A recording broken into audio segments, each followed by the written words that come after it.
میرے اعمال کی اصلاح کرم سے کر دے۔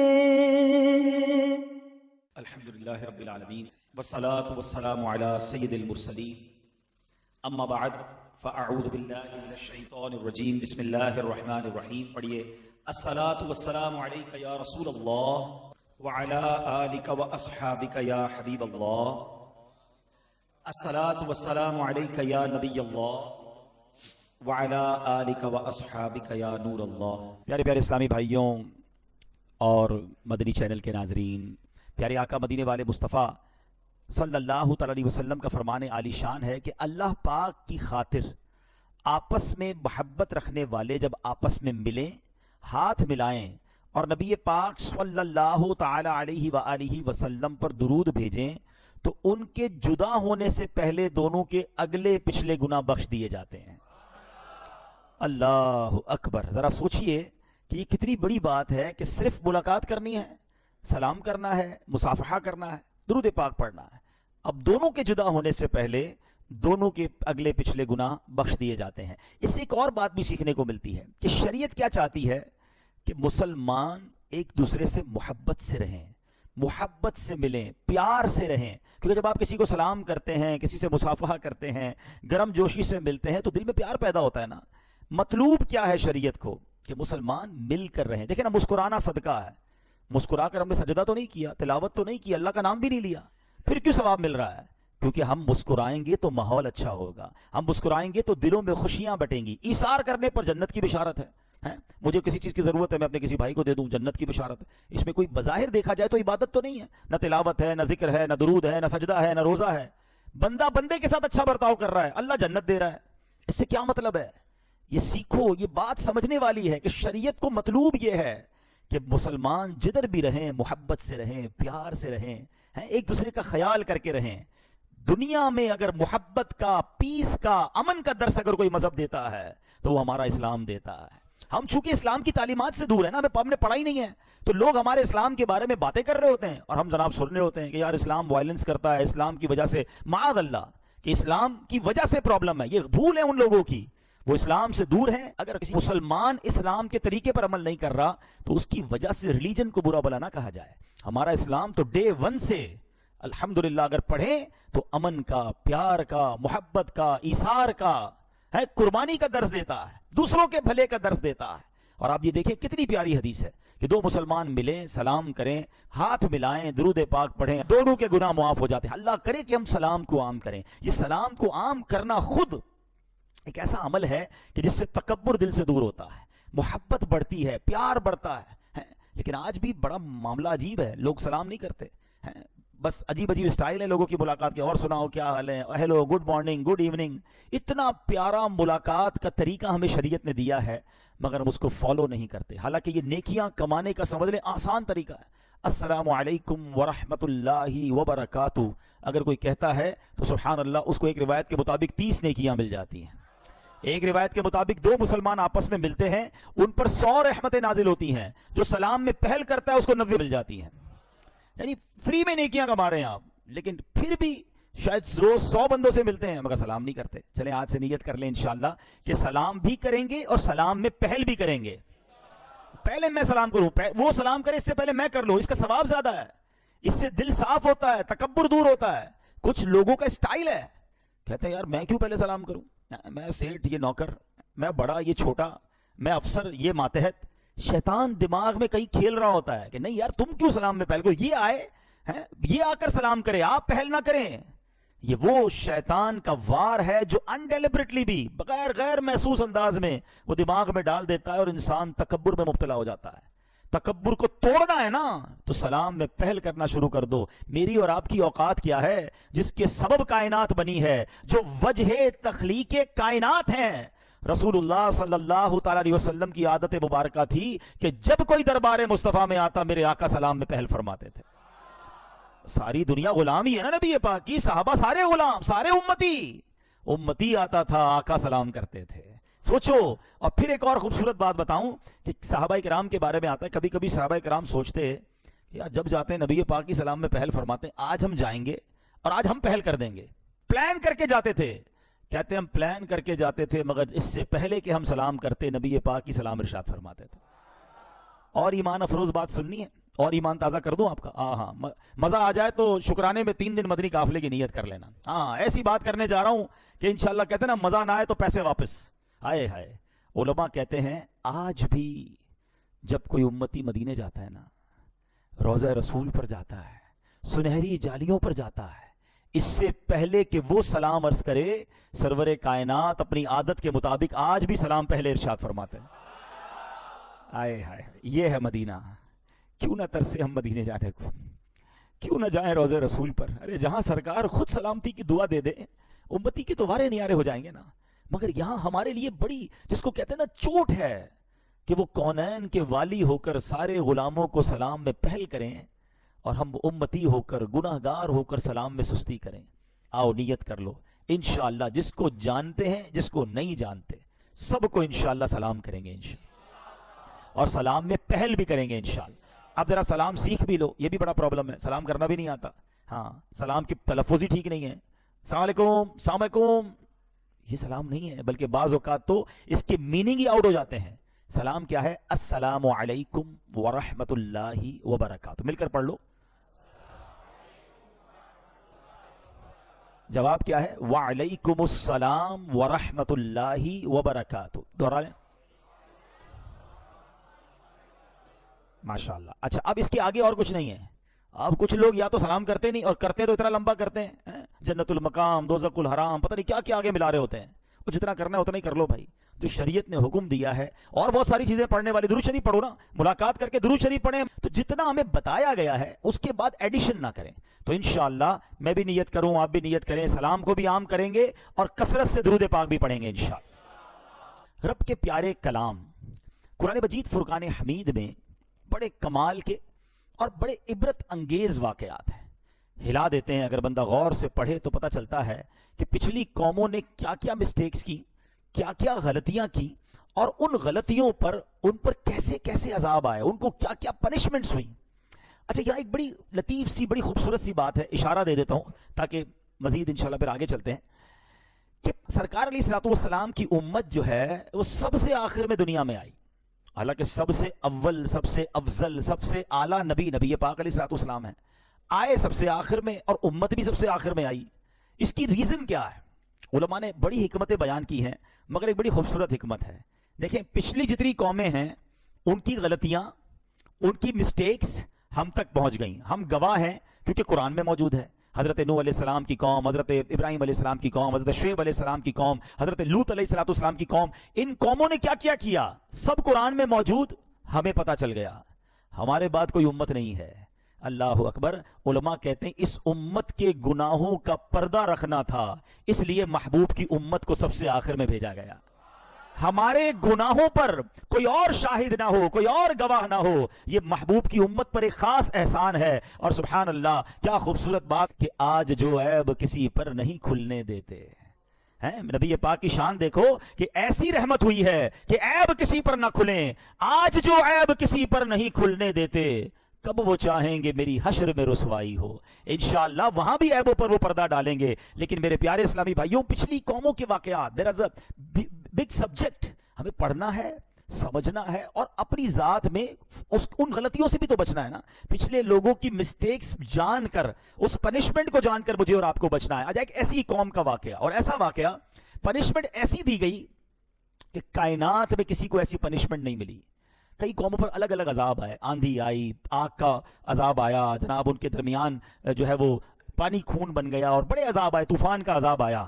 مگر یہ ایسی قوم تھی کہ جن کے چہرے ہی بدل دیے گئے, ان کو بندر بنا دیا گیا. انسان, جی ہاں انسان منکی بن گیا. اور یہ 1 2 4 لوگ نہیں, ہزاروں کی تعداد میں یہ لوگ بندر بنا دیے گئے. What is the reason behind this? اس کے پیچھے وجہ کیا تھی؟ یہ ایک ایسی سٹوری ہے جو قرآن کی سٹوری ہے. بچے بیٹھے ہیں, ینگسٹر بیٹھے ہیں, ہم اپنے بچوں کو نہ جانے کتنے واقعات اور سٹوریز بتا رہے ہوتے ہیں. ارے قرآن کے واقعات پڑھیں نا, جس میں سبق بھی ہے, ثواب بھی ہے. اب سنیے, بنی اسرائیل کے لوگ سمندر کے کنارے ایلا نامی گاؤں میں رہتے تھے. یہ سب فشرمین تھے, مچھیارے تھے, مچھلیاں پکڑتے تھے. ان کا روزگار یہی تھا اور بڑا اچھا کام چل رہا تھا, مچھلیاں پکڑ رہے تھے. اب ان کے لیے ایک آزمائش ہوئی. ان کو ایک ایگزامینیشن میں ڈالا گیا, اللہ کی طرف سے کوئی امتحان آیا.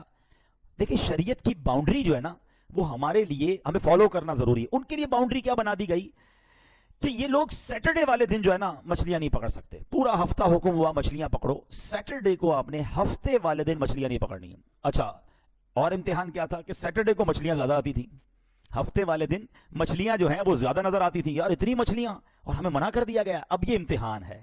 آج بھی بہت سارے ایسے امتحان ہیں ہمارے ساتھ کہ جو بندہ کہتا ہے یار یہ نہیں کرنے کی اجازت, اس میں تو بڑا مزہ ہے, سود لینے میں تو بڑا فائدہ ہے بھائی, بڑے پیسے, کچھ کمانا بھی نہیں, ویسے ہی گھر بیٹھے پیسے آ رہے ہوتے ہیں. یہ والا بھی فلاں جوا کھیل لوں, اتنے پیسے لگاؤں گا, اتنے ملٹی پلائی ہو جائیں گے, طرح طرح کے کوئنز آ گئے ہیں, پتہ نہیں کیا کیا انٹرنیٹ پر چیزیں سنا آ گئی ہیں جناب, رات کو پیسے لگاتے ہیں صبح ڈبل ہو جاتے ہیں. شریعت نے منع کیا ہے.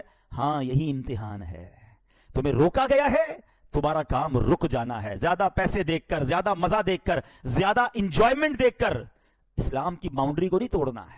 اب کیا ہوا اس قوم نے, شیطان بھی تو اپنا کام کرتا ہے نا, آج بھی بہت سارے کام شیطان کروا رہا ہے. اس زمانے میں شیطان نے کیا کہا, ٹھیک ہے ہفتے کو منع ہے نا, ایسا کرو مچھلیاں مت پکڑو, چھوٹے چھوٹے ہاؤس بنا لو, سوئمنگ پول جس کو کہہ لیں, پونڈز کہہ لیں, چھوٹے چھوٹے ہاؤس بنا لو, سمندر سے نالی نکالو, سیٹرڈے والے دن مچھلیاں اس ہاؤس میں آ جائیں, آگے سے پاٹ بند کر دینا, مچھلیاں ہاؤس میں رہ جائیں گی, اتوار والے دن شکار کر لینا, تو تمہاری یہ ہفتے کا شکار بھی نہیں ہوگا, مچھلیاں بھی تمہارے پاس آ جائیں. کان ادھر سے نہیں, شیطان نے ادھر سے پکڑوا دیا. ان بے وقوفوں نے کہا یہ بات تو ٹھیک ہے. جیسے آج کل شیطان بہت سارے لوگوں کے ساتھ کھیل رہا ہے, کہتے ہیں انٹرسٹ نہیں, یہ مارک اپ ہے, نہیں یہ تو پروفٹ ہے, یہ جناب یہ والا طریقہ نہیں, یہ والا طریقہ ہے. بہت سارے طریقوں سے گناہ بیچا جا رہا ہے, اور لوگ نفع کے چکر میں, انجوائمنٹ کے چکر میں حرام کھا رہے ہیں, حرام عمل کر رہے ہیں. سوچتے نہیں کہ یہ شیطان کی ہیلے بازیاں ہیں. شراب کو آپ دودھ کی بوتل میں پیک کر دیں تو وہ دودھ نہیں بنتا, وہ شراب ہی رہے گی, وہ حرام ہی رہے گا. علماء سے پوچھے تو صحیح کہ ضرورت یہ نئی آئٹم آئی ہے, نیا کاروبار آیا ہے, نفع بڑا ہے, لیکن جائز ہے کہ نہیں؟ آج کوئی پوچھنے کے لیے تیار نہیں. آج بندہ کہتا ہے یار راتوں رات امیر بننا ہے بس. یہ نہیں دیکھتے کہ یہ حرام کی روزی میرے گھر میں آ کر تباہی مچا دے گی. اس قوم نے بھی یہی کیا, شیطان کا ہیلا مان لیا. ٹھیک ہے, انہوں نے حوض بنائے, اور سیٹرڈے والے دن اس حوض کے اندر پانی آتا, مچھلیاں بھی آتی, حوض کو بند کرتے, اگلے دن پکڑ لیتے. اللہ اکبر. انہیں سمجھایا گیا کہ نہ کرو ایسا, یہ اللہ کی نافرمانی ہے. اللہ کے نبی نے سمجھایا, نہ مانے. اب کیا ہوا, اس قوم میں بائفرکیشن ہو گئی, گروہ بن گئے. ایک گروہ نے کہا ہم تمہاری بات نہیں مانتے, یہ اللہ کی نافرمانی ہے, اللہ نے منع فرمایا, تم یہ کام کر رہے ہو. وہ قوم الگ ہو گئی, درمیان میں دیوار بنا دی گئی کہ تم لوگ ادھر رہو. 12,000 لوگ ایک سائیڈ پہ ہو گئے, جن کو سیٹرڈے کو شکار کرنا تھا. کچھ لوگ ادھر ہو گئے کہ نہیں ہم یہ نافرمانی نہیں کریں گے. تھوڑے دن ہوئے تو ایک دن ایسا آیا کہ برابر دیوار کے برابر سے کوئی آواز نہیں آ رہی تھی. جب کسی نے چڑھ کر دیکھا تو حیران ہو گیا کہ وہ 12,000 کے 12,000 لوگ بندر بنا دیے گئے تھے. ان کے چہرے مسخ ہو گئے تھے. اور یہ بات قرآن میں موجود ہے. اللہ کریم پارہ نمبر 1 سورہ بقرہ آیت نمبر 65 میں ارشاد فرماتا ہے, رب کریم نے فرمایا وَلَقَدْ عَلِمْتُمُ الَّذِينَ اعْتَدَوْا مِنْكُمْ فِي السَّبْتِ فَقُلْنَا لَهُمْ كُونُوا قِرَدَةً خَاسِئِينَ. اللہ نے فرمایا اور بے شک ضرور تمہیں معلوم ہے تم میں کہ وہ جنہوں نے ہفتے میں سرکشی کی, سیٹرڈے والے دن نافرمانی کی, تو ہم نے ان سے فرمایا کہ ہو جاؤ بندر, دھتکارے ہوئے, کونوا قردۃ خاسئین, دھتکارے ہوئے بندر ہو جاؤ. رب کی طرف سے حکم ہوا اور ان کے چہرے ختم, چینج ہو گئے. اچھا اب کیا ہوا, اب یہ 12,000 لوگ جب بندر بنے تو ایکچولی یہ رشتہ دار تھے نا, کوئی چاچا تھا, کوئی ماموں تھا, کوئی کزن تھا, کوئی ادھر تھا, کوئی ادھر تھا. اب یہ لوگ پریشان ہو گئے کہ میرا فیملی ممبر کون ہے, دروازہ کھول دیا گیا. یہ سارے بندر, کوئی کسی کے کپڑے جا کر سونگتا تھا, کوئی کسی کے پاس جا کر روتا تھا, کیونکہ بندر کو پتا تھا یہ میرا کزن ہے, کزن کو نہیں پتا چلتا تھا یہ کون ہے. یہ حال رہا ان کا. روایتوں میں آتا ہے 3 دن یہ لوگ زندہ رہے, اور اس کے بعد سارے کے سارے مارے گئے, سب دنیا سے چلے گئے.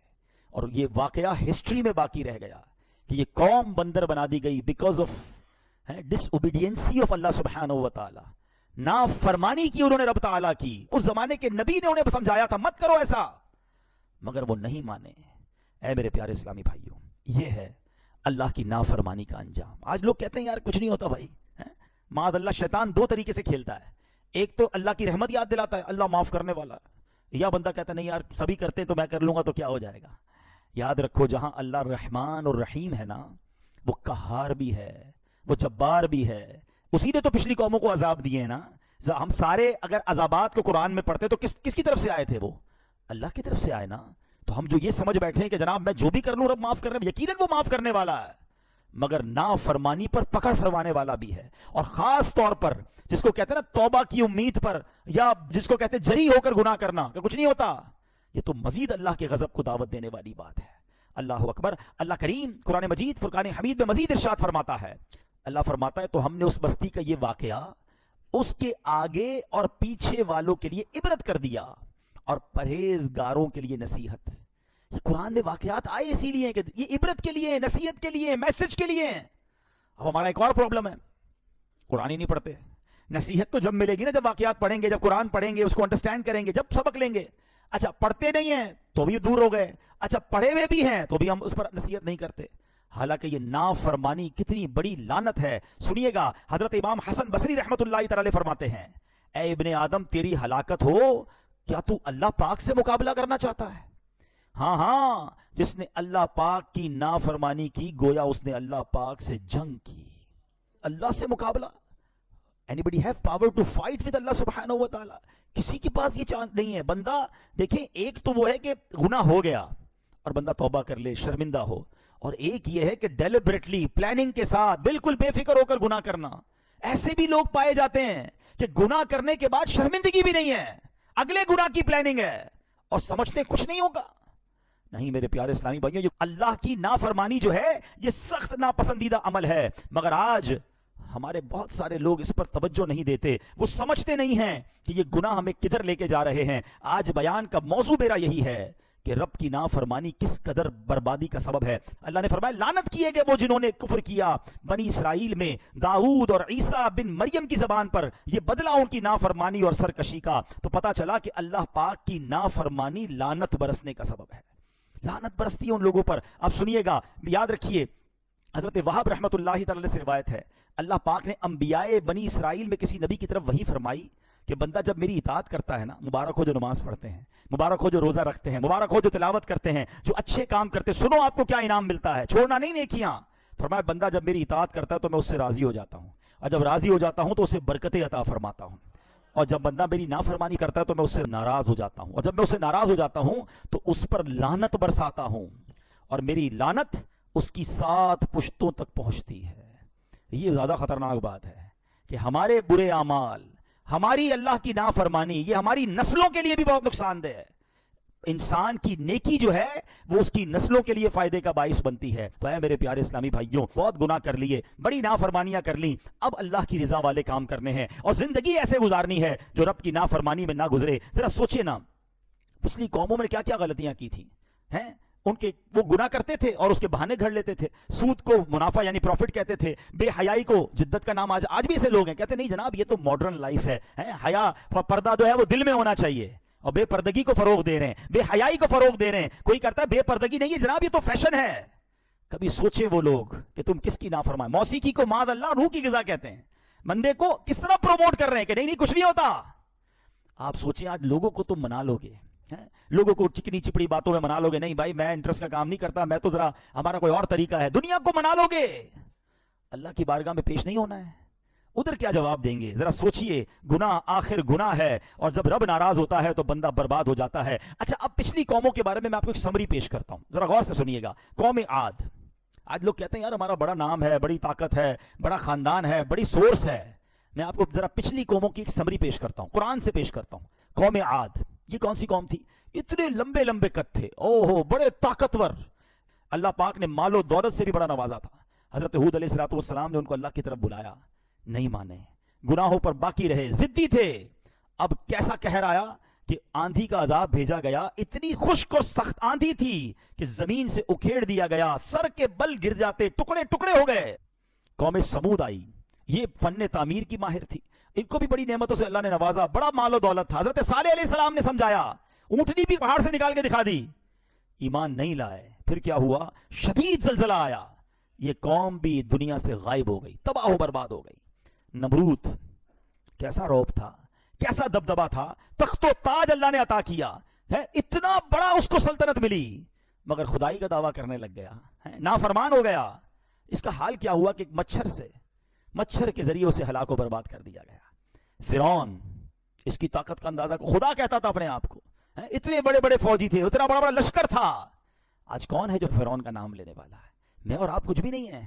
ہماری کوئی اوقات نہیں ہے. بڑے بڑے کردو فر والے لوگ آئے ہیں جنہوں نے مقابلہ کیا اللہ سے, ہیں بڑے بے باک تھے, اپنے گناہ پر ڈٹے رہے اور سمجھتے تھے کوئی ہمارا کچھ نہیں بگاڑ سکتا. ان کی داستان بھی باقی نہیں رہی ہے. تو ہمیں سوچنا ہے کہ اگر رب ہم میں سے کسی سے ناراض ہو گیا نا, تو پھر دنیا کی کوئی طاقت بچا نہیں سکے گی, کوئی سورس, کوئی عہدہ, کوئی رابطہ, کوئی پیسہ, کوئی سپورٹ. یاد رکھنا, جس سے رب راضی اس سے سب راضی. رب ناراض ہو گیا نا, پھر ساری دنیا میں لا لو اپنے ساتھ. ہاں پھر اللہ کی پکڑ بڑی شدید ہے, اس کا عذاب بڑا شدید ہے. یاد رکھیے میرے پیارے اسلامی بھائیوں, آج جو ہے نا یہ ہم سمجھتے ہیں کہ یہ پہلے کے لوگوں کے ساتھ تو عذاب آتا تھا, ہم پر نہیں آتا. یہ مہربانی ہے نبی پاک علیہ الصلوۃ والسلام کی کہ ہم پر اجتماعی عذاب نہیں آتا. مگر ایک چیز ہو رہی ہے ہمارے ساتھ, وہ کیا ہے جاؤ میں آپ کو بتاتا ہوں. اللہ اکبر. یاد رکھیے گا, علماء فرماتے ہیں کہ پہلے کے لوگوں کے عذاب میں جسم بدل دیے جاتے تھے, ان کے چہرے بدل جاتے تھے. آج اس امت کا عذاب یہ ہے کہ ان کے دل بدل دیے جاتے ہیں. ہاں یہ یاد رکھنا. اور قرآن میں رب نے فرمایا وَنُقَلِّبُ أَفْئِدَتَهُمْ وَأَبْصَارَهُمْ, اللہ فرماتا ہے ہم پھیر دیتے ہیں ان کے دلوں اور آنکھوں کو. حکیم الامت مفتی احمد یار خان نعیمی رحمت اللہ تعالی علیہ یہ آیت ذکر کرنے کے بعد فرماتے ہیں کہ وہ دل بگڑنے کی 3 نشانیاں کیا ہیں. ہمیں کیسے پتا چلے ہمارا دل بگڑ گیا ہے؟ اب 3 نشانیاں سنو اور ڈر جاؤ. آپ فرماتے ہیں جس کا دل بدل جاتا ہے نا, اس کے اندر 3 چیزیں آ جاتی ہیں. نمبر 1, اس کو اطاعت میں لذت نہیں ملتی ہے, یعنی عبادت میں مزہ نہیں آتا. نماز پڑھے گا تو بور فیل کرے گا, قرآن پڑھے گا تو نیند آنے لگے گی, اجتماع میں آئے گا تو بھاگنے کا جی چاہے گا, ذرا محفل کی طرف کسی نیک کام کی طرف بلاؤ اس کو مزہ ہی نہیں آئے گا, اس کو لگے گا میں قید ہو گیا ہوں, میں پکڑا گیا ہوں, میں پھنس گیا ہوں. اگر میرا کوئی بھائی ایسا ہے, پلیز ٹرائی ٹو ریئلائز یہ بیماری ہے اور بڑی خطرناک ہے کہ میں, اچھا اب دل کس نے بنایا ہے ذرا مجھے بتائیے گا؟ اللہ نے بنایا, اور میرے دل کو اللہ کی یاد میں مزہ نہیں آ رہا, اس کا مطلب کیا ہوا؟ حالانکہ دلوں کا سکون رب نے خود قرآن میں فرمایا ہے, الا بذکر اللہ تطمئن القلوب, اللہ کے ذکر میں دلوں کا چین ہے. جب رب نے دل بنایا اور رب فرما رہا ہے دلوں کا چین میرے ذکر میں ہے, مجھے کیوں نہیں مزہ آ رہا؟ کہیں دل بدل تو نہیں گیا, کہیں دل پلٹ تو نہیں گیا؟ یہ وہ عذاب ہے جس کے بارے میں لوگ نہیں سوچ رہے. آؤ دوسری بات کی طرف. وہ فرماتے 3 نشانیاں ہیں, دل چیک کر لو اگر دل بگڑنے کی. مفتی احمد یار خان نعیمی فرما رہے ہیں, فرماتے ہیں دوسرا, گناہ سے خوف نہ کرنا. گناہ کرے اور خوف بھی نہ آئے. ارے باپ رے باپ, ایسے ایسے لوگ ہیں جو گناہ کرتے ہیں جیسے مزے کر رہے ہیں, گناہ کی فکر ہی نہیں ہے, ماتھے پر بل نہیں آتا. بلکہ کہتے نا پہلے کے لوگ گناہ کر کے روتے تھے رات میں, یا اللہ گناہ ہو گیا. اب گناہ کر کے شیئر کرتے ہیں کہ رات میں نے یہ بدکاری کی, جوا کھیلا, حرام چیز دیکھی ہے, اب تم بھی دیکھو. دوستوں میں بیٹھ کر بتاتے ہیں. ایک میں نے روایت پڑھی تھی, اتنا دل ہلا دینے والا جملہ تھا کہ کتنا بدبخت ہے وہ شخص جس نے گناہ کیا, اللہ نے اس کے عیب پر پردہ ڈالا, کسی کو پتا نہیں چلا, مگر وہ خود اپنے دوستوں کو بتاتا ہے کہ میں نے یہ گناہ کیا ہے. رب نے چھپایا اس کا گناہ, مگر اس نے خود آشکار کیا کہ نہیں میں تو یہ بھی حرام کام کرتا ہوں, میری تو فلاں جگہ دوستیاں ہیں, میں تو ادھر جا کے جوا کھیلتا ہوں, معاذ اللہ ادھر نشہ کرتا ہوں. سوچتا نہیں ہے کہ تم کیا کر رہے ہو. گناہ پر خوف نہ آنا, فرمایا یہ بھی دل بگڑنے کی نشانی ہے. اور تیسری نشانی کہا کسی کی موت سے عبرت نہ پکڑنا. ہائے ہائے ہائے, یہ تو واقعی ایسا معاملہ ہے کہ آئے دن جنازے ہو رہے ہیں, آئے دن ہم قبرستان جاتے ہیں. کووڈ کے زمانے میں تو کیسے کیسے لوگ چلے گئے, اور آج بھی روز جا رہے ہیں. ہمارے آس پاس سے جنازے اٹھتے ہیں, اور جوان لوگ بعض اوقات چلے جاتے ہیں. ہم حیران ہو جاتے ہیں کہ یار 20 سال 25 سال 30 سال 40 سال, کل ٹھیک تھا فوراً چلا گیا. ان جنازوں سے بھی ہمیں عبرت نہیں ہے. قبرستان میں بھی ہم نے دیکھا, آپ نے بھی دیکھا ہوگا, لوگ قبرستان جا کر بھی ہنسی مذاق کر رہے ہوتے ہیں. شب برات میں گئے ہوں گے قبرستان, وہاں بھی موبائل سب چل رہے ہیں, کوئی ٹینشن ہی نہیں ہے. حالانکہ یہ نہیں سوچتے کہ ساری قبریں, کل مجھے بھی کسی قبر میں آنا ہے. جاؤ نا رات کو 3 بجے قبرستان, جو شب برات تو چلے گئے تھے, ابھی ذرا جا کے دکھائیں. نہیں رات کو قبرستان جانے میں خوف آئے گا, اکیلے کیسے گریو یارڈ میں جاؤں گا. آج تمہیں زندہ ہو کر قبرستان جانے میں خوف آ رہا ہے, 4 دوست بھی ساتھ لے جاؤ. جب یہی دوست کاندھے پر اٹھا کر قبر میں ڈال آئیں گے تب خوف نہیں آئے گا؟ تب کی تیاری کب کرو گے؟ میں دوبارہ ریپیٹ کرتا ہوں یہ تینوں باتیں کہ وہ 3 سبب جو دل بگڑنے کی نشانیاں ہیں کہ دل کسی کا الٹ دیا جائے. وہ کیا ہے؟ فرمایا اطاعت میں یعنی عبادت میں لذت کو نہ آنا. نمبر 2 گناہ سے خوف نہ کرنا. اور نمبر 3 کسی کی موت سے عبرت نہ پکڑنا. سوچ لو اگر ایسا ہے نا میرے ساتھ تو اب ٹائم آ گیا ہے سر جھکانے کا, ٹائم آ گیا معافی مانگنے کا. ورنہ کہیں بگڑے دل کے ساتھ دنیا سے چلا گیا نا پھر تو مارا جاؤں گا. اگر عبادت میں دل نہیں لگ رہا تو اللہ سے ہی مانگو, اللہم اعنی